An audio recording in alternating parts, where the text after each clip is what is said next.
Magandang araw sa inyo mga bata. Ngayon ay nasa huling lesson na tayo ng ating aralin ngayong quarter 4.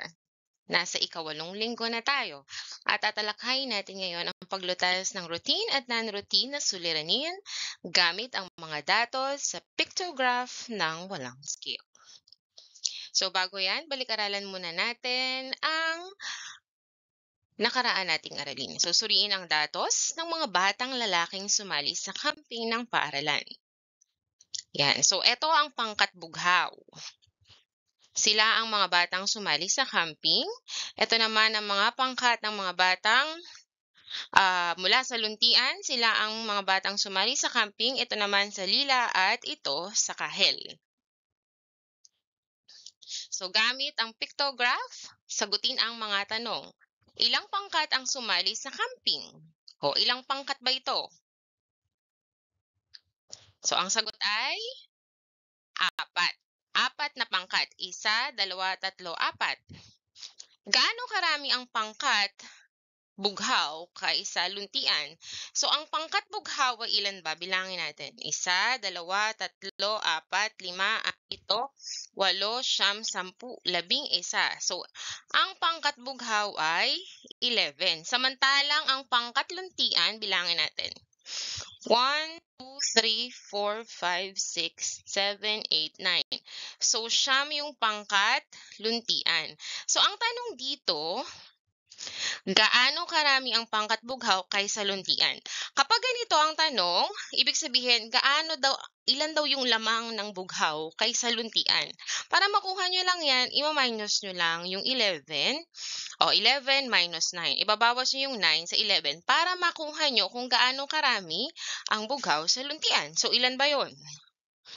O, tama. 2 ang sagot. So, 11, bawasan nyo ng 9, 2. Mas marami ng dalawa ang bughaw kaysa sa luntian.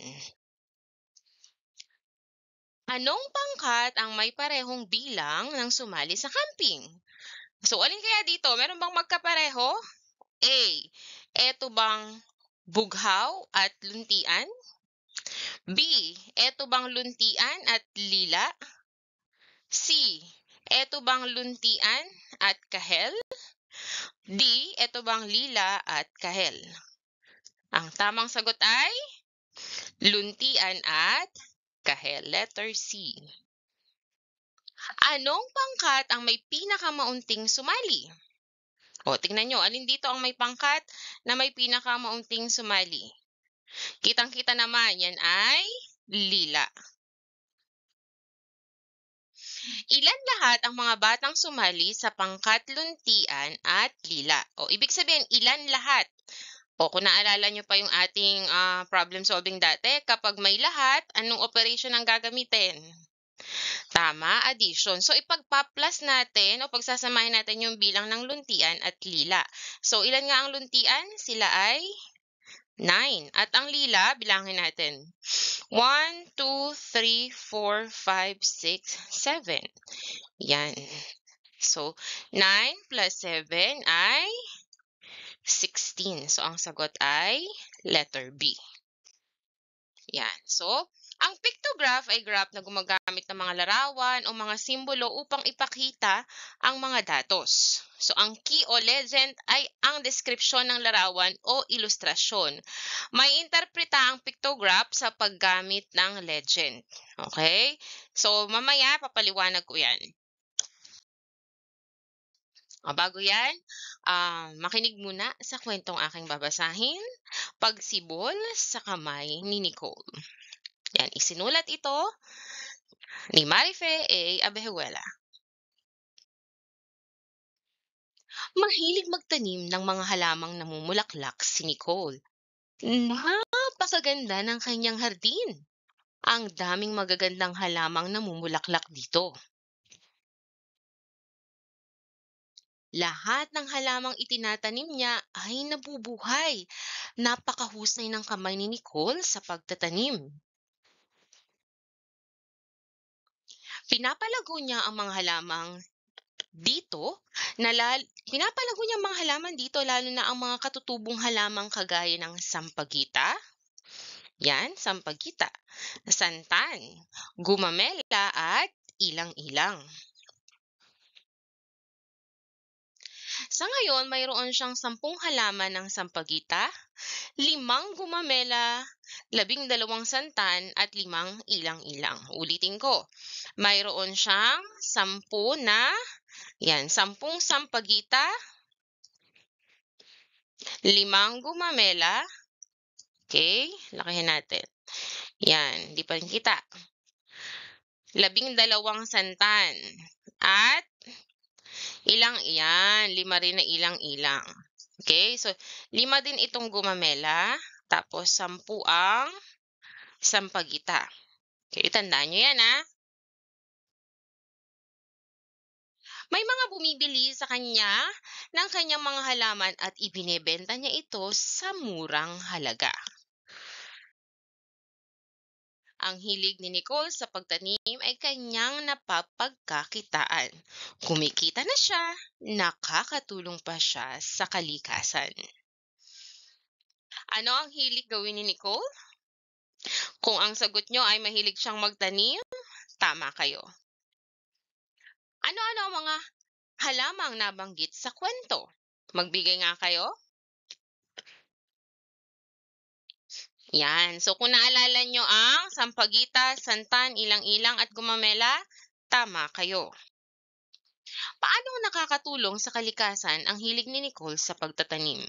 O, napag-aralan na ito, ano ba ang nagagawa ng halaman sa ating paligid lalo na ngayong napakainit ng panahon?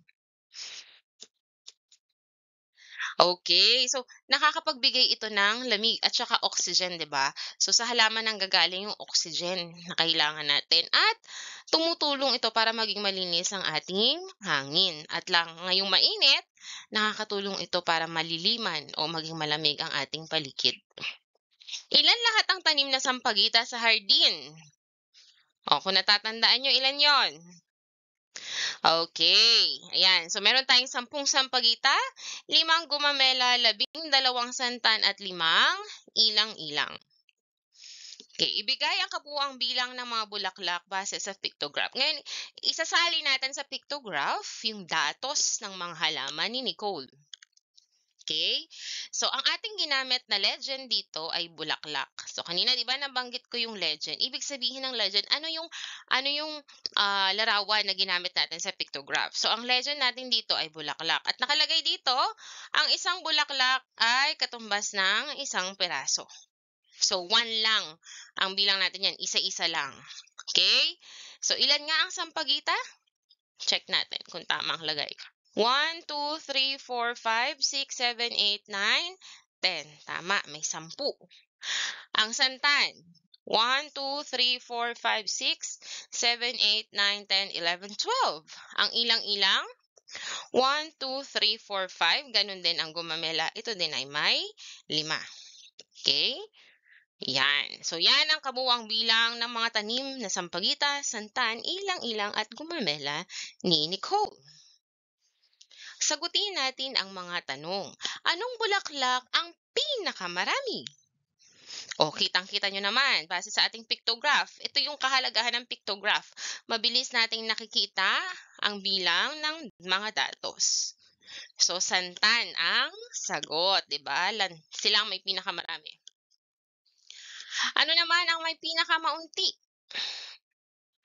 Okay, so kitang-kita nyo naman, meron tayong yan, ilang-ilang at saka gumamela. Ito yung pinaka-maunti. Anong bulaklak ang magkapareho ang bilang? Okay, kagaya ng sagot kanina, ilang-ilang at gumamela ang magkapareho. Pareho silang 5. Okay? Yan. Ito naman. O, pakinggan yung mabuti ang ating suliranin. Nais na Rika na malaman kung ano at ilan ang mga alagang hayop ng kanyang matalik na kaibigan na si Nora. Ninais din ni Rika na malaman kung ano ang mga alagang hayop ng kanyang kaibigan ang may pinakamarami. Tingnan ang mga datos sa talahan na yan at sagutin ang mga tanong. Tingnan natin. Ito ang mga alagang hayop at ito ang bilang. Okay? So una, meron siyang manok, baboy, kambing, at itik. Ang unang tanong natin, ano ang pamagat ng pictograph? Okay, tama. Mga alagang hayop ni Nora. So, dito makikita yung pamagat ng pictograph. Ano ang larawan o simbolo na ginamit sa pictograph? Okay, tama, mga hayop. No? Ito yung mga hayop na kambing, manok, baboy, at itik. Ano ang dalawang hayop na may magkaparehong bilang ng alaga? O, tingnan natin. Ang manok ay 1, 2, 3, 4.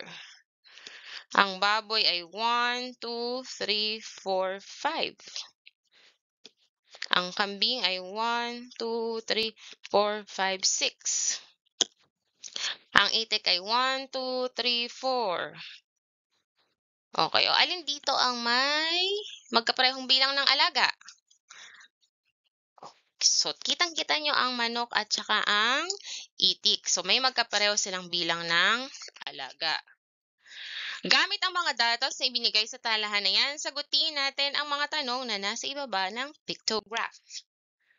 Okay, yan. Tingnan ninyo. Ano ang pamagat ng pictograph? So, ito ay tungkol sa mga online games na paborito ng mga mag-aaral. At ito ang bilang ng mga mag-aaral. Star ang simbolo o legend natin ginamit. At kung mapapansin nyo, dito sa legend nakalagay, ang isang star daw ay katumbas ng 5 bata. So, anong gagamitin nating skip counting dito para mas mabilis nating mabilang? Alright, so yun yung skip counting by 5. Okay? So, bago yan, ano nga muli ang pamagat ng kwento ng ating pictograph? Okay, so mga paboritong online games ng mga bata, dito yan makikita. Ilang bata ang naglalaro ng PUBG? O, eto yung PUBG. So, sabay-sabay nating bilangin. Skip count by 5. 5, 10, 15, 20, 25. Okay, 30. So, 30 ang sagot. Okay. Ilan naman ang batang may naglalaro ng Counter-Strike? Asan ang Counter-Strike? Ito. So, bilang tayo. Skip count by 5. 5, 10, 15, 20, 25, 30, 35, 40, 45, 50. So, 50 ang bata na naglalaro ng Counter-Strike. Anong laro ang may pinakamaraming bilang ng kabataang naglalaro? O alin dito ang may pinakamarami? O kagaya, kitang-kita nyo naman, di ba? Yan, Counter-Strike. O yan, ito lang yung humabot hanggang dito. Anong online games ang may parehong bilang ng mga kabataan na paboritong laruin? Alin dito ang may pareho? Yan, A. PUBG at FBR. O, ito daw bang PUBG at FBR? Magkapareho ba sila? Next, FBR at Apex. Ito, FBR Apex. C. FBR at saka LOL.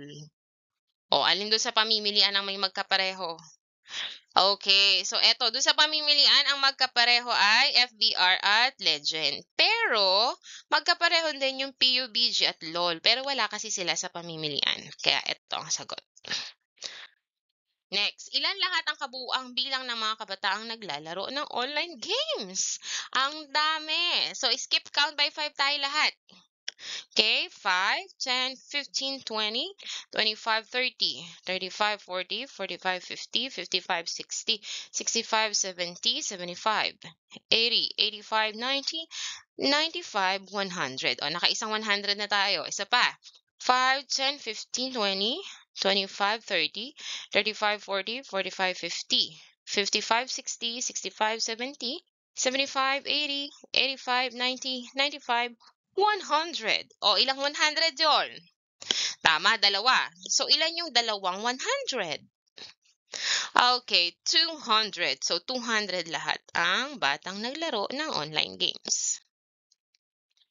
Okay, tandaan, ang pictograph ay graph na gumagamit ng mga larawan o mga simbolo upang ipakita ang mga datos. Ang key o legend ay ang deskripsyon ng larawan o ilustrasyon. No? Ito yung ginagamit ng mga picture doon sa pictograph.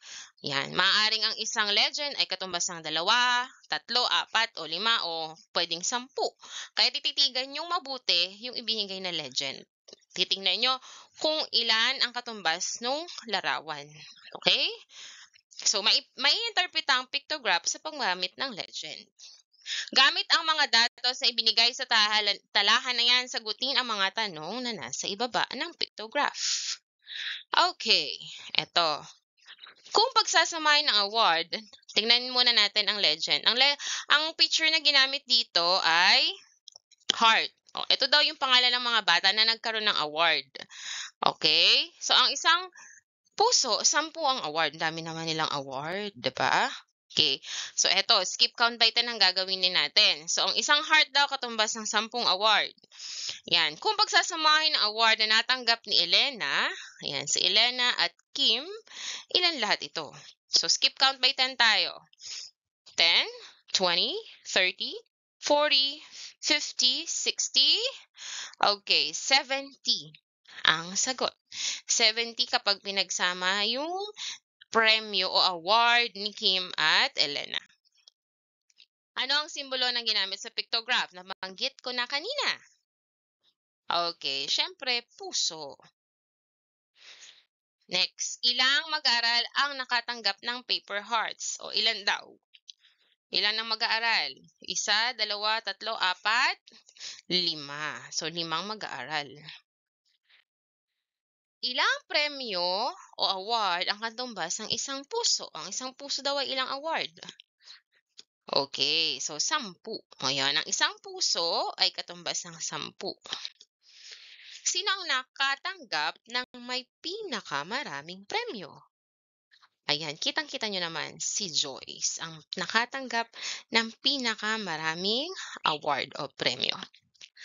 Sana may natutunan kayo sa ating aralin. Watch the next video. Happy learning! Bye!